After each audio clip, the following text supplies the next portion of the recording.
Get ready to dive into a story that will invite us to think more deeply about the world, ourselves, and the meaning of everything around us.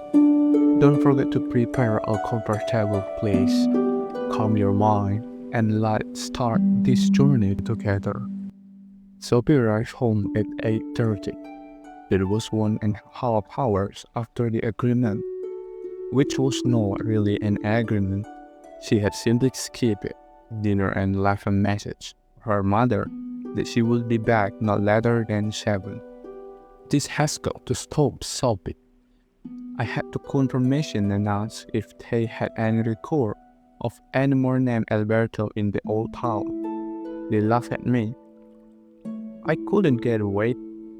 I think we're just about to make a breakthrough in a huge mystery. Nonsense. It's true. Did you invite him to your party? Oh no, I forgot. Well, now I insist on meeting him tomorrow at the latest. It's not natural for a young girl to be meeting an older man like this. You've got no reason to be scared of Alberto. It may be worse with Hilda's father. Who's Hilda? The daughter of the man in Lebanon. He's really bad. He may be controlling the whole world. If you don't immediately introduce me to your Alberto, I won't allow you to see him again. I won't feel easy about him until I at least know what he looks like. Sophie had a brilliant idea and this up to her room. What's the matter with you now? Her mother called after her. In a flash, Sophie was back again. In a minute you'll see what he looks like, and then I hope you'll let me be.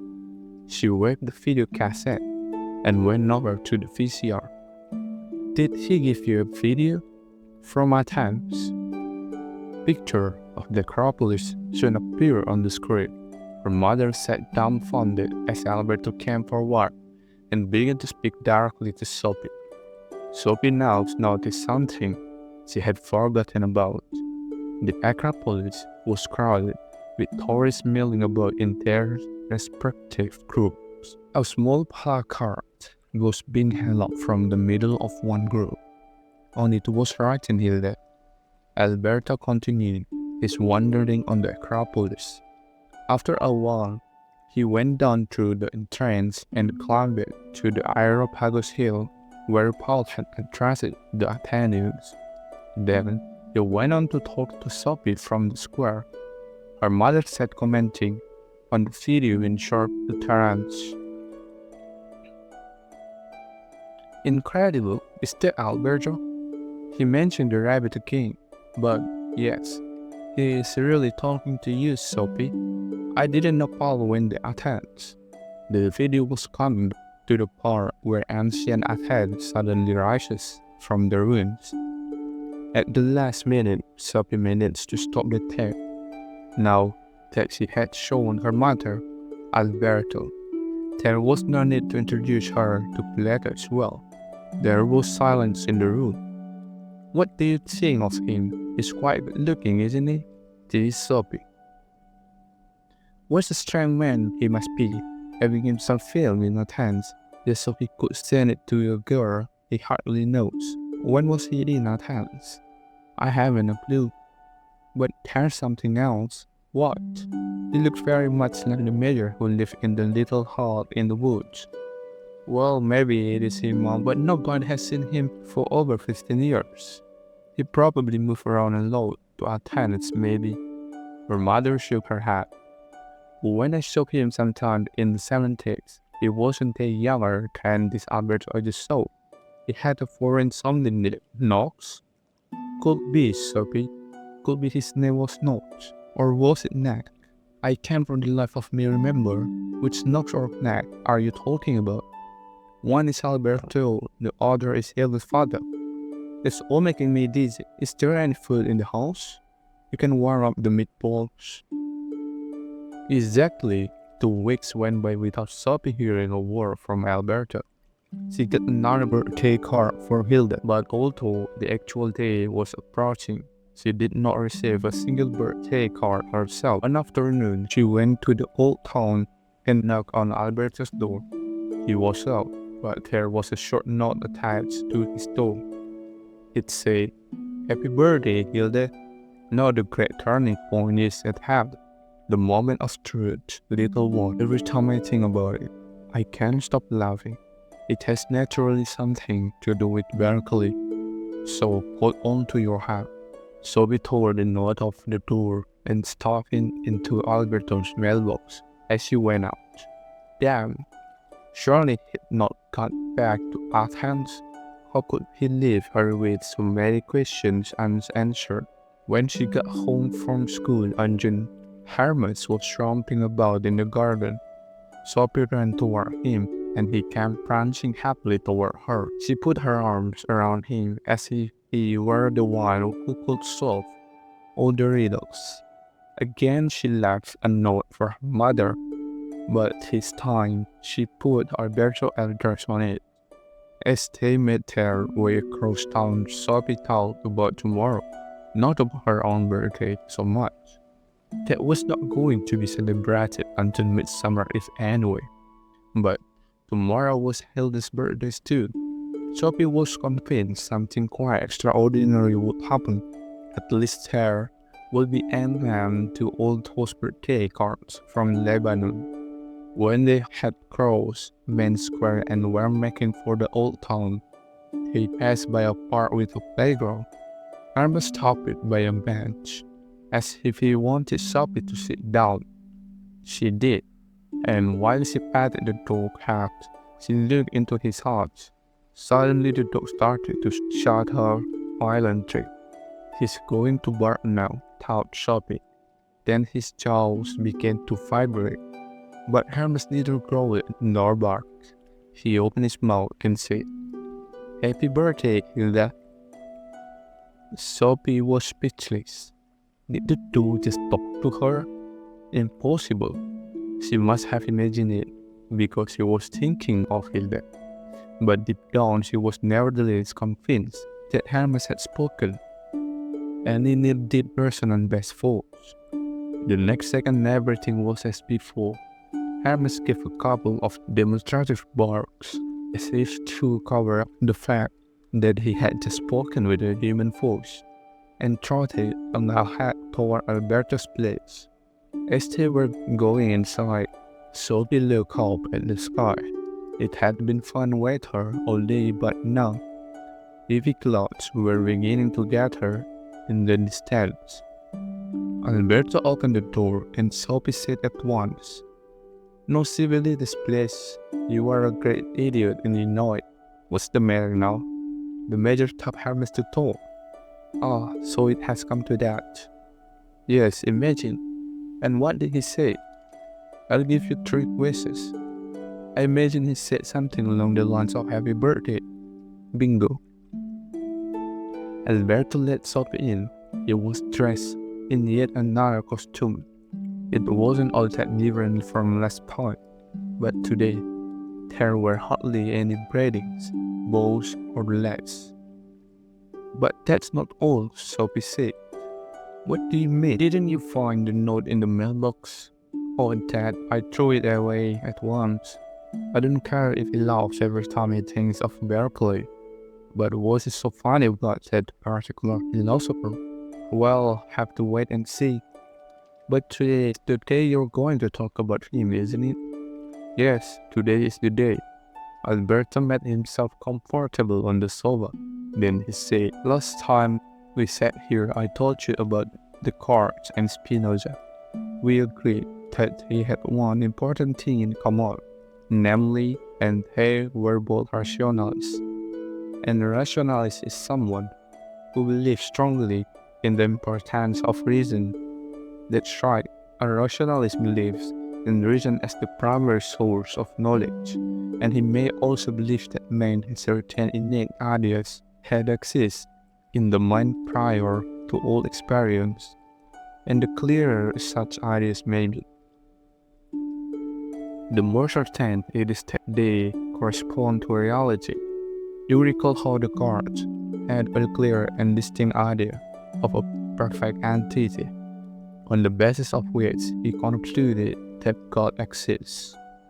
I am not especially from cat food, Rationalist thinking of this kind was typical for philosophy of the 17th century. It was also firmly rooted in the Middle Ages, and we remember it from Plato and Socrates too. But in the 18th century, it was the object of an ever-increasing in-depth criticism. A number of philosophers held that we have absolutely nothing in the mind that we have not experienced through the sense. A few such as this is called empirism, and you are going to talk about him today. I'm going to attempt to, yes, the most important empiricists or philosophers of experience were Locke, Berkeley, and Hume, and all three were British. The leading rationalists in the 17th century were Descartes, who was French, Spinoza, who was Dutch, and Leibniz, who was German.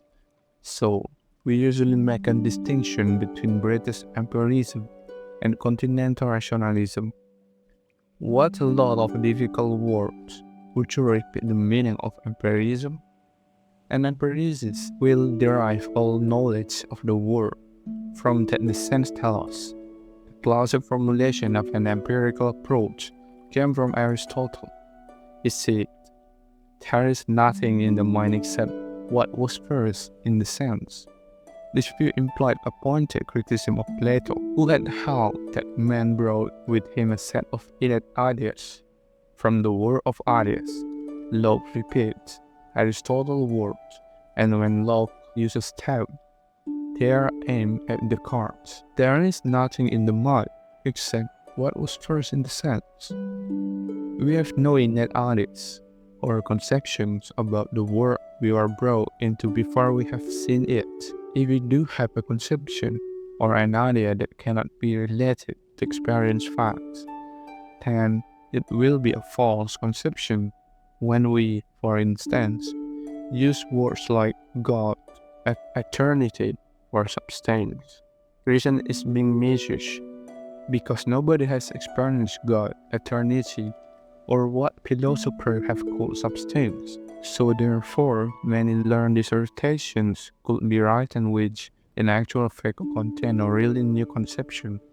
An ingeniously contrived philosophical system, such as this may seem impressive, but it is pure fantasy. 17th and 18th century philosophers had inherited a number of such learned dissertations. Now they had to be examined under a microscope. They had to be purified of all hollow notions. We might compare it with panning for gold.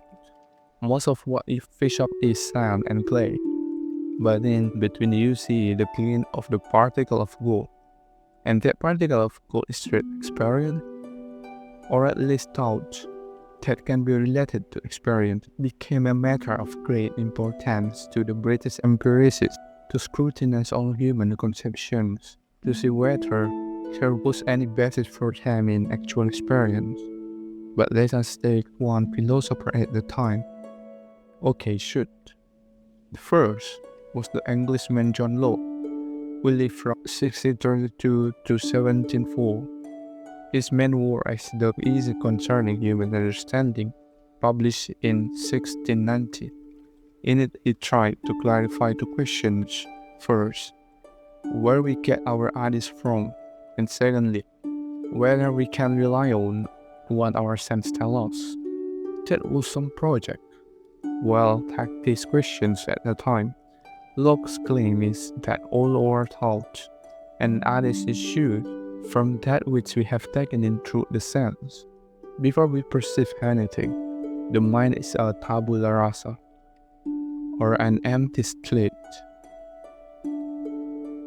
You can skip the Latin. Before we sense anything, then the mind is as bare and empty as a blackboard before a teacher arrives in the classroom. Locke also compared the mind to an unfurnished room. But then we begin to sense things. We see the world around us. We smell, taste, feel, and hear.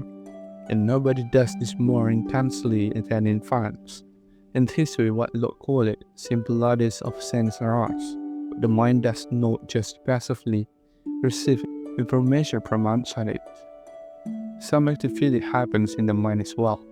The single sense ideas are worked on by thinking, reasoning, believing, and doubting, thus giving rise to what he calls reflection. So he distinguished between sensation and reflection. The mind is not merely a passive receiver.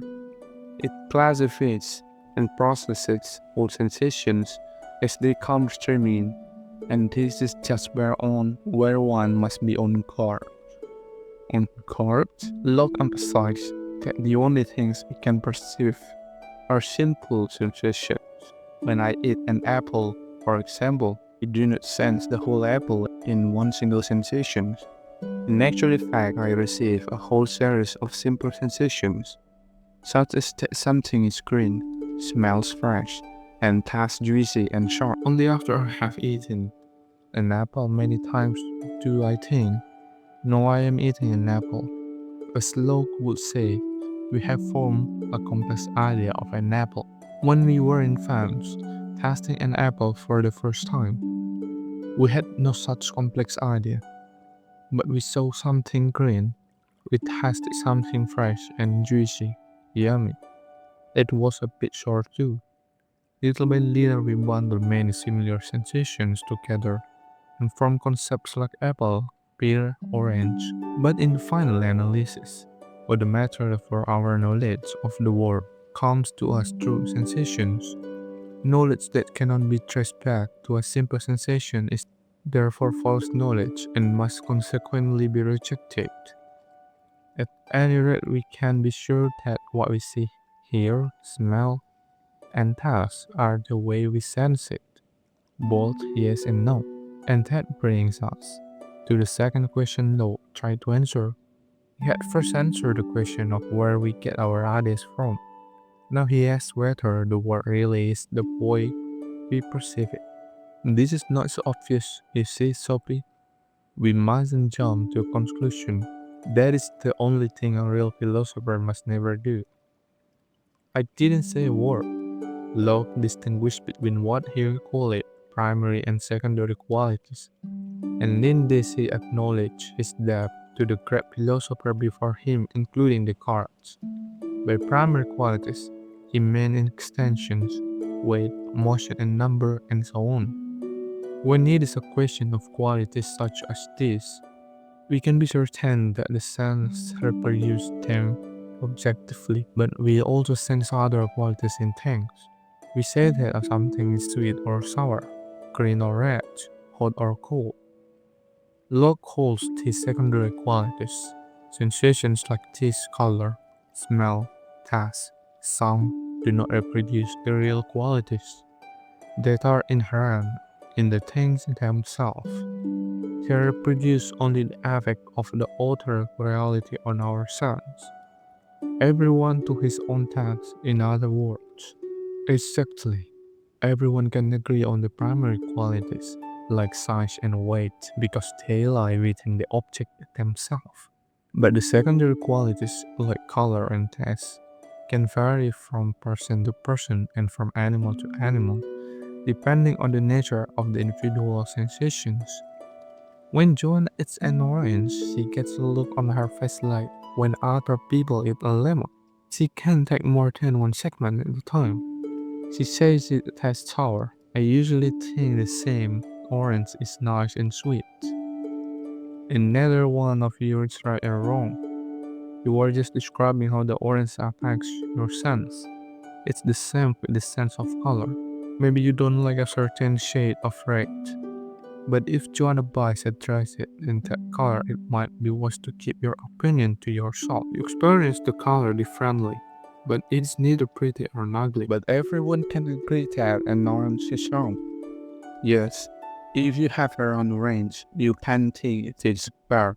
You can think it is sweet or sour, but you can think it weighs 8 kilos if it only weighs 200 grams. You can certainly believe it weighs several kilos, but then you'll be way off the mark. If several people have to guess how much something weighs, there will always be one of them who is more right than the others. The same applies to number. Either they are 986p in the can or there are not. The same with motion. Either the car is moving or it's stationary. I get it. So when it was a question of extended reality, Locke agreed with Descartes that it does have certain qualities that man is able to understand with his reason. It shouldn't be so difficult to agree on that. Locke admitted what he called intuitive or demonstrative knowledge in other arcas too. For instance, he held that certain ethical principles applied to everyone. In other words, he believed in the ideas of a natural right, and that was a rationalistic feature of his thought. An equally rationalistic feature was that Locke believed that it was inherent in human reason to be able to know that God exists. Maybe he was right about what? That God exists. It is possible, of course, but he did not let it rest on faith.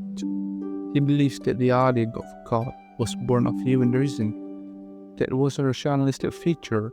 I should add that he spoke out for intellectual liberty and tolerance.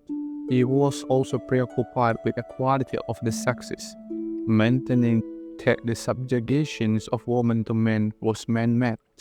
Therefore, it could be altered. I can't disagree there. Locke was one of the first philosophers in more recent times to be interested in sexual roles. He had a great influence on John Stuart Mill, who in turn had a key role in the struggle for equality of the sexes.